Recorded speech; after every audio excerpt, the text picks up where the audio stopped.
Mishe Thua me Nedin dhe Joridën. Mirë se erdhe në Mishe Thua, podcastin ku flasim për tema që ne dim që janë shumë të rëndësishme, por shpeshherë nuk fliten fare për ato gjëra. Sot kemi një temë interesante, diçka që ndoshta do të ndihmoj të flasësh më pak. Me pak? Ose së paku të dëgjosh më mirë në martesën tënde, të përmirësosh komunikim. Me duke që kjo do jetë e sfiduesme për mua. Në qoftë se ka të bëjë të flas me pak, sepse mua më pëlqen të flas shumë. Por sot të flasim prapë për komunikimin, kemi folur edhe herë të tjerë. Por sot do mendojmë për një aspekt çik ndryshe. A ke menduar që donjëherë ato debatet që po bëjmë në shtëpi, ndoshta nuk janë për enet e palara ose si harxojmë parat apo ndoshta më shumë është për shkak që ne nuk arrim dot të kuptojmë njëri tjetrin. Nuk dihemi të dëgjuar edhe nuk dihemi të kuptuar. Unë mendoj që kjo shumë herë mund të jetë shkaku më i madh. Po, mund të flasim edhe prap nuk kuptojmë fare njëri tjetrin. Nuk arrim të gjejmë mirë kuptim. Është një problem, është një sfidë që shpeshherë nuk merremi vesh me njëri tjetrin. Po, pyetja është si të lohemi me këto gjërat. Kam një pyetje. Çfarë do të thotë në të vërtetë të dëgjojmë njëri tjetrin në martesë? Dhe pse është shumë e vështirë si ne imagjinojmë ose po. Pse është aq e vështirë të dëgjojmë njëri tjetrin? Po, në vërtet komunikimi është shumë herë shumë sfiduese. Edhe psikologët e pohojnë këtë gjë. Ata thonë që 80% e problemeve në martesë kanë të bëjnë me problemet në komunikim. Kështu vlen të investojmë, vlen të flasim për këtë gjë, sepse komunikimi na forcon, por edhe na ndan nga njëri tjetri, nëse nuk e bëjmë mirë. Tani unë asnjëherë nuk kam bërë ndonjë kurs për dëgjimi. Ndoshta kam vajtur tek mjeku për të kontrolluar dëgjimi, por nuk kemi shumë modelet e mira për komunikimi, për dëgjimi. Është sikur shikojmë ato televizoret, ato talk show-et, e shikojmë 5 njerëz që janë duke hedhur atje, të gjithë duan të shpalin ato gjërat, me kunja, me ofendime, flasin njëkohësisht, edhe s'ka asnjë njeri atje që është duke të dëgjuar. E vërtet. Unë mendoj që ne kemi nevojë për disa show dëgjimi, jo talk show. Talk shows, Ndonjëherë edhe nuk është shumë ndryshe në shtëpi.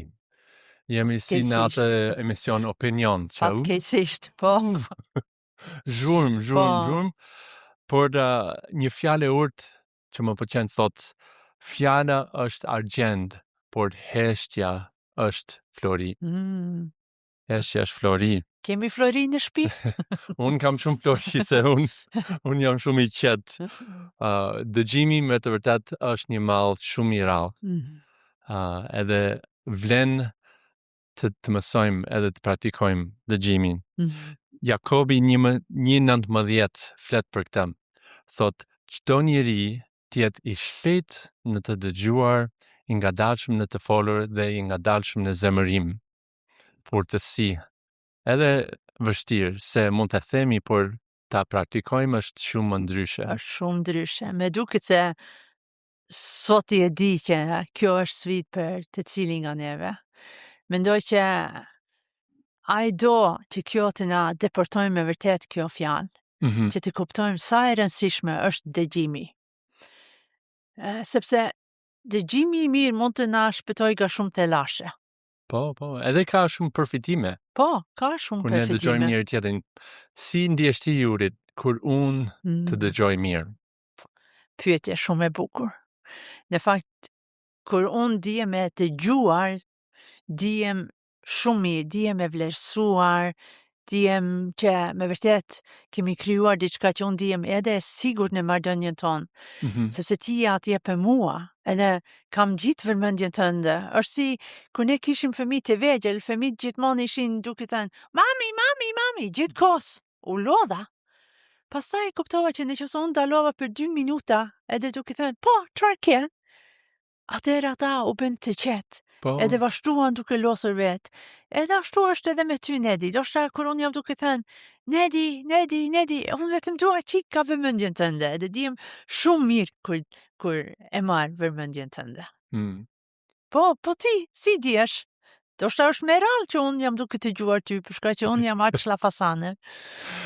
Unë shikoj që kur ne komunikojmë mirë me njëri tjetrin, ne shmangim shumë konflikte. Po, shumë e vërtet. Shmangim ato konflikte, ose së paku ne nuk e lejojmë konflikte të bëjnë të dëmshme. Të djegin shtëpi. Midis nesh, po, vërtet. Merremi me ato gjëra, ullet temperatura më shpejt. Po. Sepse unë e di që ti më dëgjon mua dhe ti je interesuar në çfarë mendoj unë në atë moment. Kjo krijon edhe besim midis nesh.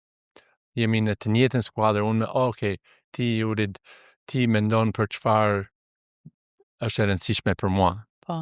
Duke më dëgjuar, ti më vlerëson, ti edhe ndjemi të bashkuar më shumë, ndjemi të vlerësuar nga njëri tjetrin, sepse kjo është një disiplinë, një disiplinë që tregon respekt. Gjithashtu mësojmë gjëra të reja për njëri tjetrin. Nëse unë ndaloj pak edhe të dëgjoj, që, kjo është interesante. Nuk isha menduar për këtë më përpara. Duhet të mendoj më shumë për këtë, ose të konsideroj këtë gjë. E kuptoj tani që është e rëndësishme për ty. Mësoj gjëra dhe shikoj atë thesar që është brenda teje. Është gjë shumë pozitive. Siç thot tek fjala e urtë, kush dëgjon, mëson. Po, me vërtet ka shumë përfitime duke të gjuar njëri tjetrin. Një gjë tjetër që unë mendova është që e thellëson miqësinë që ne kemi, forcon edhe bashkëpunimin që kemi, për shkak që jemi duke kuptuar njëri tjetrin më mirë. Edhe kjo është forcë për neve. Në fakt, mua më pëlqen të gjitha ato gjërat që ne u përmendim tani. Janë gjëra shumë pozitive dhe unë dua me vërtet të praktikoj më shumë këto gjë. Por çfarë është të gjimi? Sepse do shta tani jemi duke folur shumë. Është e rëndësishme, po çfarë është? Po, çfarë është? Si mund të mësojmë të dëgjojmë më mirë? Po. Nuk e dini se mund të mësoj? Shpresoj se po, sepse dëgjimi është një aftësi që mund të mësohet. Nuk është që, nuk jam dëgjues i mirë. Mund të bëhem dëgjues i mirë. Mund të përmirësoj këtë, mësoj gjëra të reja. Edhe pse jo, sepse kur ne mësojmë të dëgjojmë, atëherë forcohet martesa jonë. Heshtja është flori, kemi thënë. Heshtja është flori, por ndoshta kjo është vetëm fillimi. Sfida e parë është të mbyll gojen, por kjo nuk do të thotë se unë jam tip i qetë. Po, do të thotë kam të mbyllur gojen shpeshherë, por nuk do të thotë që jam duke dëgjuar mirë. Mendoj që qëllimi është me vërtet ashtu si kemi përmendur edhe më parë, të kuptojmë njëri tjetrin. Jo vetëm që jemi duke vendosur veshit duke përdorur veshit, por do shta madje edhe më shumë është ajo gjë që të sjellë më shumë gjëra nga ty, që të dëgjojnë në një mënyrë që ti ke dëshirë të flasësh më shumë. E vërtet, nuk është thjesht të jam si një sfungjer. Unë this gjëra, unë rri qetë, them po, dhe kaq. Dëgjimi i mirë është diçka jo pasiv, por shumë aktive. Edhe quajnë dëgjimi aktiv. Edhe për mua më pëlqen imazhin, dëgjimi i mirë është më shumë si një trampolin se sa një sfungjer. Se trampolina e bën që kur unë të dëgjoj mirë, të çoj më lart. Unë të jap ty energji, unë të jap ty forcë. E ke parasysh se jam ajo trampolina që të çon kështu. Po, dëgjimi aktiv kërkon edhe disa gjërat e tjerë. Të gjejmë kohën dhe vendin e duhur. Fatkeqësisht, unë kam një sakon që donjëherë kur ne jemi shtri për të fjetur, atëherë me vjen një ide fantastike në kokë, edhe dua të bëj një muhabet me Nedin. Por as nuk është kohë e duhur, as nuk është vendin e duhur. Është kot. Është shumë kot të filloj. Kështu nuk është vendi i duhur, po, Ja. as kohë e duhur. Ja. Edhe ndonjëherë kur ti më theret, e the Nedi dua të flas me ty, dihem si një fëmijë që ka bërë një gabim. Po. Edhe, bo, qarë kam bërë tani. Por për mua shpeshherë koha e duhur dhe vendi i duhur është kur jemi duke bërë një aktivitet së bashku. Do është thjesht kur jemi ulur së bashku duke ngrënë. Edhe jemi bashkë të tavolina edhe fillojmë të bëjmë një bisedë të thellë. Po. Edhe vjen të natyrshme, doshta. Është shumë e natyrshme, Po. por duhet edhe të vendosim, të hapim zemrat për njëri tjetrin. Ose kur jemi në balkon, ne punojmë me lulet atje, edhe fillon një bisedë. Po. Doshta mund të jetë edhe e planifikuar. Nga jote, por ti e di që kjo është një kohë që Nedi është gati për të dëgjuar, ose për të folur. Ose kur ne jemi duke bërë një shëtitje, dalim të liçeni, edhe fillojmë diçka që kemi një orë kohë, se jemi duke bërë një rrotullime e liçenit, edhe në fund të kohës shikojmë që, wow, me të vërtet folëm për gjëra të rëndësishme, gjëra të zemrës. Kjo është diçka e vlefshme për mua së paku. Sa bukur. Kur gjejmë kohën edhe vendin e duhur. Faleminderit që më tregove, sepse tani unë e di, çik më shumë, çik më mirë, kur është koha edhe doshta vendin e duhur për të bëjmë një bisedë me të mirë. Duhet të heqim edhe ato shpërqendrime, gjithashtu, se mund të jemi në një vend të mirë për të folur, por jemi shumë të shpërqendruar me telefonin, me mesazhe, me lloj gjëra, ndoshta me njerëzit që... Ose doshta me kufjen e vesh. Po.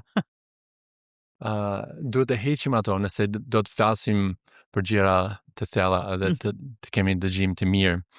Gjithashtu, dëgjimi mirë kërkon që të dëgjojmë për të kuptuar. Është një vendim që marr. Unë dua të kuptoj Julin. Jo dëgjoj për të dhënë një përgjigje ose një kritik ose një korrigjim. Nuk jam duke analizuar, nuk jam duke përgatitur diçka në mendjen time, jam duke kuptuar çfarë kishte Juli me atë. Unë dua të kuptoj zemrën e saj.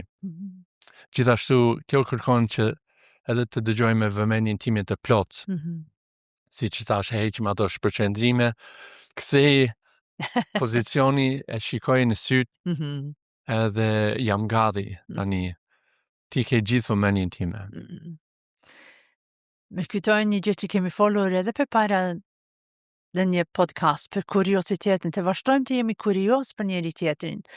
Do është të heqim ato paragjykimet, sepse e vërteta është që shumë kur ne bëjmë një bisedë, do është unë e kam ato gjë në kokën tim, ja ashtu dhe jetë, ja ashtu atë. Aha, ke arritur në përfundim. Po, kam arritur, unë e di çfarë ke për të thënë, por në fakt jem kurioz të pyes çik më shumë. Edhe kjo të inkurajon ty për të folur më shumë. Edhe në qoftë se unë mund të vendos veten në pozitën e tjetrin, mendoj që më ndihmon shumë për të kuptuar ku çalon, ku është problemi e tjetrit. Të vendos veten në këpucët e dikë tjetër, kjo më ndihmon të kuptoj situatën atyre. Të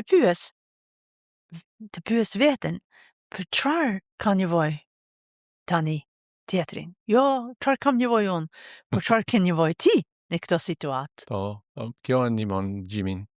Gjithashtu, edhe diçka që është sfiduese për mua, është jo vetëm të dëgjoj fjalët që ti thua, por edhe mesazhin pas fjalëve, sepse fjalët thonë një gjë, por e kuptojmë edhe me tonin e zërit, edhe me gjeste, edhe me fytyrën, që ka një mesazh, ka diçka në zemër, diçka të brendshme, që dua të kuptoj. Nuk janë vetëm fjalët, është shumë më shumë. Duke që të arrik këtë gjë, unë duhet të ftoj ty të ndaj më shumë. shpesher unë të ndaloj, mund të arri në konkluzion shumë shpejt, por në vend që të bëj atë, të aktivizoj efektin e trampolines, të bëj një pyetje të mirë, si unë ndjeve në ato moment, çfarë bëre, çfarë ndodhi më pas, apo jo, më tregon më shumë, dua të di, tregoj më shumë, a ka më? Gjithmonë ka më shumë. Gjithmonë ka më shumë. Po, gjithmonë ka më shumë. Rrezikshme, pyetje e rrezikshme. Është e rrezikshme, po mendoj që është shumë e rëndësishme të kuptojmë që jemi ndryshe. Unë jam një tip që dua të flas për të dëgjuar çfarë jam duke menduar, edhe për mua shumë dim kur ti je duke me dhënë kohën tënde. Kur bëj ato pyetje, po. Kur ti e bën pyetje, kjo me çon çik me thellë në mendimet e mia, edhe me ndihmon të me vërtet të dëgjoj çfarë jam duke menduar tani, si dihem unë në këtë rast, edhe dihem që jam shumë e vlerësuar kur ti më jep ato kohë. Do shta për ty është e kundërtën, ti nuk ke nevojë për që thuaj shumë fjalë, sepse ti ke menduar përpara, edhe kur ti e jep vëmendje ose kur ti fillon me fjallimin tënde, ti e ke çdo gjë në vije. Por nuk jam shumë.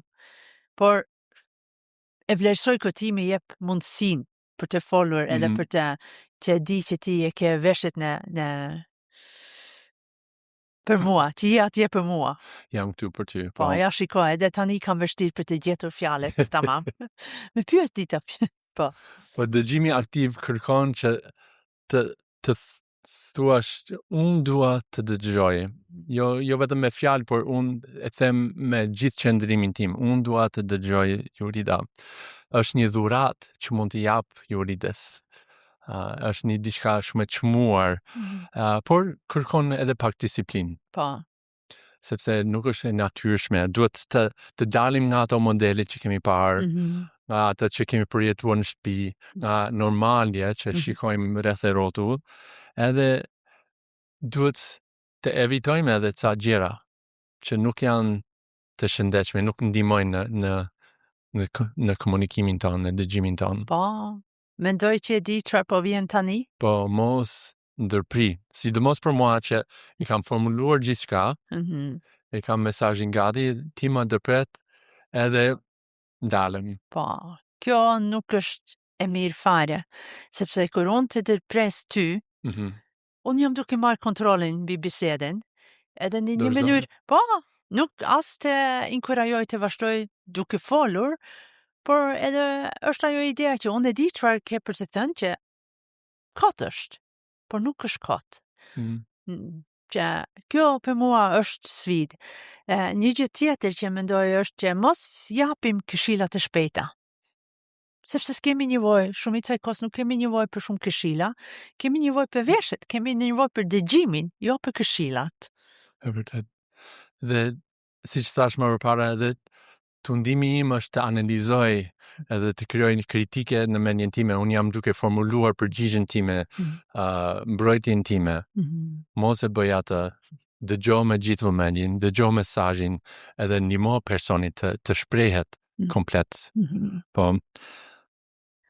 Shumë herë kur jemi duke folur, do shta edhe të gjojmë një gjë që nuk jemi fare dakord me tjetrin. Edhe unë filloj të broj veten, e grej murin, e kam gati, por kjo nuk ndihmon në komunikimin ton. Le të gjojmë deri në fund, le të japim tjetrin mundësi për të shprehur ato që kanë një zemër. Edhe gjëja e fundit është, ashtu si thoshte, tek vargu që ne di lexon të përpara. Mos u largo në semërim. Sepse atëherë nëse ti largohesh me semërim, ka baruar bisedën, apo jo? S'ka me dëgjim. Nuk ka bisedë nëse ka vetëm një person. Po. E vërtet. Mirë, ndoshta jam gati, dua të provoj këtë gjë, por ndoshta ndiem vetëm në këtë. E mira është që edhe një person mund të ketë një impakt shumë të madh në martesë, nëse i praktikon dëgjimin e mirë, dëgjimin aktiv. Provoje vetë. Provoje të dëgjosh me gjithë zemrën partnerin tënd.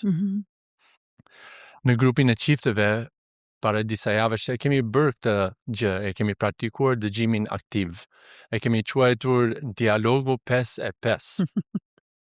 Edhe çdo qift mori një ëmbëlsirë, edhe gjeti një cep në vendin ku ishim, edhe kishin 10 minuta së bashku. Po, Si do? edhe dolen, folen, ishin duke të gjuar njeri tjetrin, e bën me radhë. Njeri foli 5 minuta, pastaj tjetrin ishte duke të gjuar, pastaj ndryshuam, dhe tani është rada e tjetrit.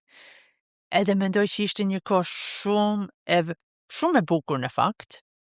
Po, dhe kur mbaruan ishin shumë të inkurajuar, sepse ndiheshin të vlerësuar, të respektuar, edhe të dëgjuar nga njëri tjetrin.